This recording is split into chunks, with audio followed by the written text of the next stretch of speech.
Hey everybody, it's Allison here at Common Ground Gardens.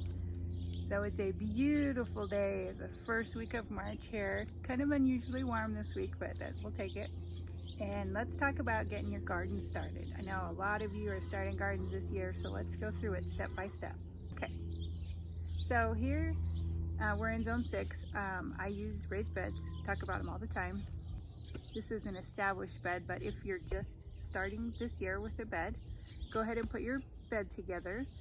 You can buy wood, you could salvage wood, you could use cinder blocks or bricks.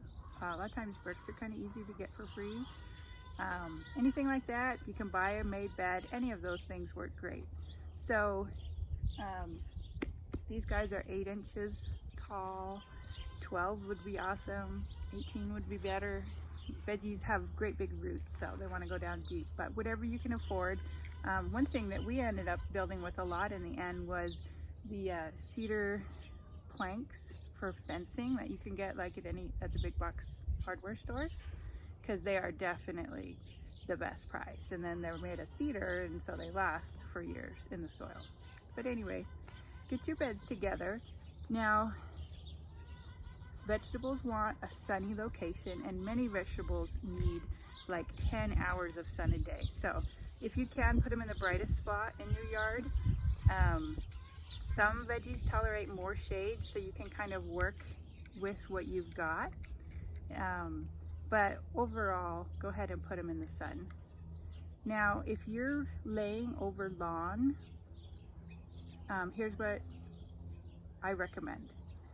Don't dig up the lawn. Put your wood up for your bed. Put layers of cardboard down here, and then put the dirt on top of the cardboard, because you want to kill the grass and the weed seeds. But if you dig up the lawn like we did when we first moved in, you stir the soil, and years and years and decades of weed seeds come to the surface, and you'll spend the next decade battling weeds like we do. So that was my one big regret. So if you are starting off new on lawn, even if you didn't have a raised bed, put down cardboard, compost, and your dirt, and plant directly in that. The cardboard's going to break down over the course of a year, kill off the grass, and the earthworms love cardboard, and it just like melts into your soil. It's an organic material. It just makes your garden better, not worse. So now this guy was an established bed. We made it last year. So we put down the cardboard and we filled it up.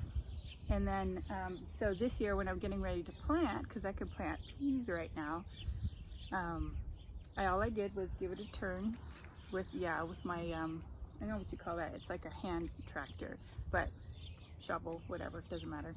Go ahead and give the soil a turn, take out any, if there's grass or weeds or spent plants, get rid of that so you got a good surface. And then I got some compost from the store, from the local nursery, and I'm going to spread about 1 inch of compost over the top of the whole thing, and then I'm going to plant. I'll show you guys what I'll do.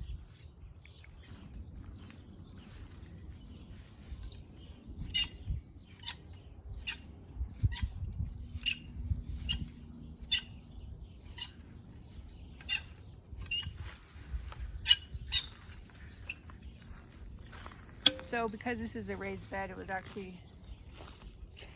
really, really easy. The soil is super fluffy. Barely needs to be filled at all. So peas can go into the ground as soon as the soil can be worked in the spring. They can handle being snowed on and a frost. So I thought I would use these upside down tomato cages, and because it's really good pea-sized trellis, and then by the time I need them, I don't actually use them for tomatoes, I use them for peppers. But by the time I need them for peppers, the peas will be done. So let me sit you guys down right here, and let's plant some peas. I figured I would take some landscape staples, I think they call them, and tack them down. I gotta go find some more though. Okay, so these are Super Sugar Snap peas from Territorial. And if you look on the back, it said seed depth 1 to 1.5 inches and seed spacing 1 inch. And then I've heard that peas do really well densely planted, so let's do that. Peas.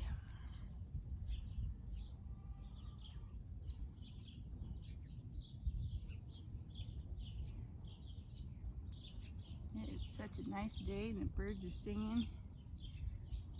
Don't even need a jacket. Oh, I know what.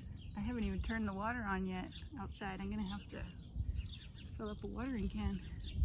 It's too early to turn on the outside water because it might freeze.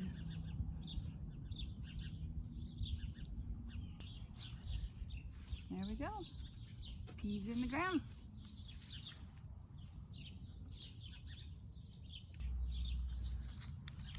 So I wanted to try these. They were new from Baker Creek, called Lillian's Caseload peas. So these are like a shelling pea. It says they could be ready in like 55 days. So let's get these in. All right, there we go, all planted. So they'll pop up out of the ground a little bit. Oh, another thing you could do at this point right now is if you had any like organic slow release fertilizer, you would mix it into the ground at planting time. I ran out, so I'm not going to do that. I'll go get some and then fertilize, and just look at the back of the box or the bag and see how much you should put. All right, you guys, thanks for coming along. Appreciate you watching. Hello to all the new subscribers, and remember, life's a garden. Dig it.